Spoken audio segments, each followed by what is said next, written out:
बिस्मिल्लाहिर्रहमानिर्रहीम। आज हम पाकिस्तान सिंगल विंडो रेगुलेशन 2023 के सेक्शन 5 के साथ क्या कहते हैं हाजिर हैं। सेक्शन 5 जो पर्टेन करता है रिफ्यूज़ल, सस्पेंशन और कैंसिलेशन ऑफ यूज़र आईडी। 5 का सबसेक्शन 1 ये कहता है कि no applicant whose evidence of identity is accepted through the Pakistan window subscription process as prescribed in the EOI regulations shall be denied access to the password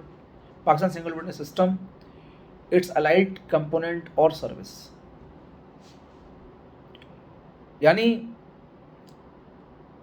no applicant जिसकी identity Pakistan single window subscription process के तहत accept हो गई है और identified है as prescribed in the EOI regulation shall be denied access to the Pakistan banking system, its allied component or services। यानी इसको कोई एप्लीकेंट जो है जो कि हो चुका उसको आप डिनाई नहीं कर सकते। द ऑपरेटिंग एंटिटी में रिफ्यूज टू इशू आईडी यानी user ID or suspend or cancel the existing user ID if the applicant or the existing subscriber, as the case may be, have been barred from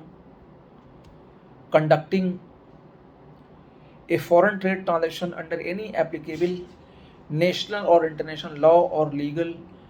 quasi-legal or administrative order by the authority of competent jurisdiction due to their involvement in smuggling, commercial or custom frauds, identity theft, trace-based money laundering, terrorist financing, terrorism, or contravention of any other national or international law। यानी section 5 ये कहता है कि जी अगर आप एक दफ़ा क्या कहते हैं सिस्टम के अंदर आपकी आइडेंटिटी को एक्सेप्ट कर लिया है पाकिस्तान सिंगल विंडो ने और आपने यूआई रेगुलेशन के जो प्रिस्क्राइब प्रोसेस उसको फॉलो करते हुए अगर आप उसके मेंबर बन गए तो आपको एक्सेस डिनाई नहीं किया जा सकता। लेकिन ऑपरेटिंग एंटिटी जो है रिफ्यूज कर सकती है टू इशू यूजर आईडी और सस्पेंड कर सकती है और कैंसिल कर सकती है existing ID if the applicant और existing subscriber as the case may be have been barred from conducting a foreign trade. अगर गवर्नमेंट ने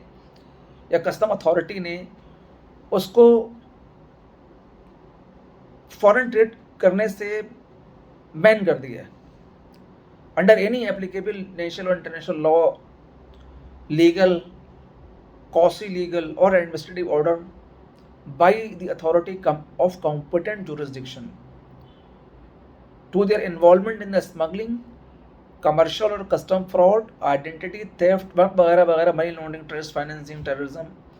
contravention of any national international law. यानी इसमें बहुत इंपॉर्टेंट चीज़ जो ये देखने की है कि जी क्यों बैन किया foreign trade applicable under national और इंटरनेशनल लॉ, किसी इंटरनेशनल लीगल लॉ की आपने खिलाफ वर्जी की है या लीगल कोई प्रोविजन को आपने क्या कहते हैं उसकी आपने कंट्रावेंशन की है या कॉसी लीगल और एडमिनिस्ट्रेटिव। कॉसी लीगल एडमिनिस्ट्रेटिव मतलब ये हुआ कि एक तो जो मेन कोर्ट ऑफ लॉ जो लीगल प्रोसीडिंग्स है लॉ है वहाँ के थ्रू आपने बाइंड किया, या कॉसी लीगल ही होता है जो हमारी डिफरेंट रेगुलेटरी अथॉरिटीज़ हैं जैसे एसएसबी है, कंपटीशन कमीशन ऑफ पाकिस्तान है, कस्टम अथॉरिटीज़ हैं, जो और अथॉरिटीज़ हैं, ट्रेड बॉडीज़ वगैरह हैं। अगर क्या कहते हैं उनके किसी लॉ के तहत आप फ्रॉड में क्या कहते हैं इन्वॉल्व पाए गए हैं, इस स्मगलिंग में, कमर्शियल, कस्टम फ्रॉड या और मनी लॉन्ड्रिंग में या टेररिस्ट फाइनेंसिंग में, आपको FATF यानी कि जो हमारे पाकिस्तान का जो FMU है, financial monitoring unit,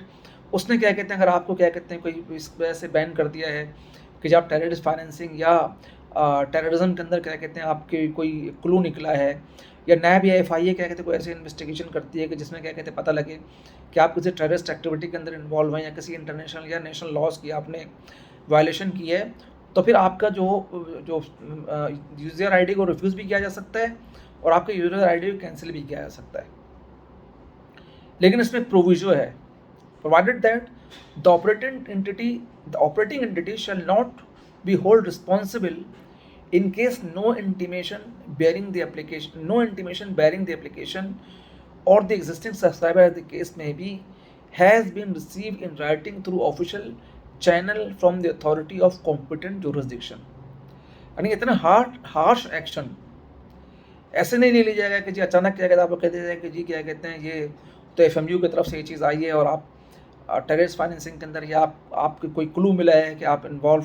possibly involve हो सकते हैं टेररिस्ट फाइनेंसिंग के अंदर या मनी लॉन्ड्रिंग के अंदर, तो आपको बैन कर दिया। बल्कि आपको पहले वो भी जो भी इंस्टीट्यूशन ये इल्ज़ाम लगाएगी, आपको सबसे पहले वो इन राइटिंग इन्फॉर्म करेगी और आपको क्या कहते हैं ऑफिशियल चैनल के थ्रू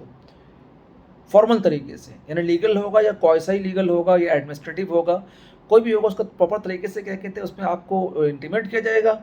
आपको प्रॉपर क्या कहते हैं हियरिंग ऑफ अपॉर्चुनिटी का क्या कहते हैं मौका दिया जाएगा कि जी आप आएँ, आपको अपॉर्चुनिटी बीइंग हर्ड दिया जाएगा कि आप वहाँ पर आके इसको डिफेंड करें। अगर आप प्रूफ कर देते हैं कि जी नहीं आप इसके अंदर इन्वॉल्व नहीं है और ये जो एलिज्ड क्या कहते हैं आपके ऊपर जो एक लगाई गई है इल्ज़ाम जो आपके ऊपर लगाया गया है ये गलत है, तो फिर कोई इशू नहीं होगा। लेकिन अगर क्या कहते हैं आपको हियरिंग अपॉर्चुनिटी दी जाती है और आप इसके अंदर क्या कहते हैं एविडेंस प्रोड्यूस करने में नाकाम रहते हैं और आप क्या कहते हैं कॉम्पिटेंट जो जुरिसडिक्शंस हैं या अथॉरिटीज़ हैं लीगल या क्वासी लीगल या एडमिनिस्ट्रेटिव बॉडीज़ उस तरीके पहुँचते हैं कि नहीं जी आप तो क्या कहते हैं प्रूव हो गया कि आप इन्वॉल्व हैं इन कंट्रावेंशंस के अंदर, तो फिर क्या कहते हैं यार आप क्या कहते हैं आपने वायलेशन की है यानी लॉ की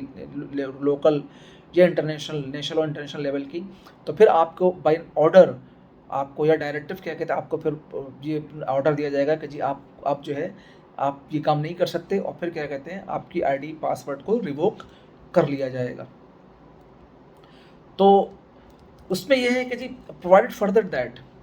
मैं ये बात कर चुका हूँ लेकिन क्या कहते हैं फिर आपको फर्दर बता देता हूँ, provided further that no order shall be passed for refusal suspension or cancellation of Pakistan single window user ID by any authority of competent jurisdiction unless a reasonable opportunity of being heard is given to the applicant or subscriber electronically or otherwise as the case may be in accordance with the provision of Pakistan Single Window Act 2021 and other applicable law rules and regulation। जो कि जाहिर है कि ये तो हमारा fundamental constitution भी कहता है हमें कि जी आप किसी को अपॉर्चुनिटी बीइंग हर्ड क्या कहते हैं दिए बगैर आप क्या कहते हैं उसके ख़िलाफ़ कोई डिसीजन नहीं ले सकते। तो यहाँ पे भी इस रेगुलेशन का जो लास्ट पैरा है उसमें ये प्रोविजन दिया गया है कि जी कोई भी अथॉरिटी है वो ऑर्डर पास नहीं करेगी, ना रिफ्यूज़ करेगी, ना सस्पेंशन और कैंसिलेशन ऑफ यूज़र आईडी कोई कॉम्पिटेंट जुरिसडिक्शन क्या कहते हैं पास करेगी order unless reasonable opportunity of being heard is given to the applicant or subscriber electronically or otherwise as the case may be in accordance with the provision of Pakistan Single Window Act 2021 and other applicable laws, rules and regulations। और फिर उस legal opportunity of being heard देने के बाद आपको proper सुनने के बाद आपसे एविडेंस कलेक्ट करने के बाद फिर डिसाइड किया जाएगा कि बेहतर क्या कहते हैं you are liable to penalize और रिवोकेशन ऑफ यूज़र आईडी और नॉट। तो उम्मीद है कि क्या कहते हैं आपको इस लेक्चर के थ्रू हमने Pakistan single window ID Pakistan single window regulation 2023 को हमने एक लेक्चर को कंप्लीट कर लिया है। तो आपसे रिक्वेस्ट है कि आप ज़्यादा से ज़्यादा हमारे चैनल को सब्सक्राइब करें ताकि जो लर्निंग प्रोसेस क्या कहते हैं हमने स्टार्ट किया है प्रोफेशनल्स के लिए, चार्टर्ड अकाउंटेंट्स के लिए, कॉस्ट मैनेजमेंट अकाउंटेंट्स के लिए, कस्टम ऑफिशियल्स के लिए और जो लोग क्या कहते हैं यहाँ पे इसमें क्लियरिंग एजेंट, फॉरवर्डिंग एजेंट, जो भी लोग क्या कहते हैं पाकिस्तान सिंगल विंडो में काम करेंगे के तहत, तो उनके लिए यूज़फुल होगा। Thank you very much. उम्मीद है कि आपको हमारा लेक्चर पसंद आया होगा। अल्लाह हाफ़िज़।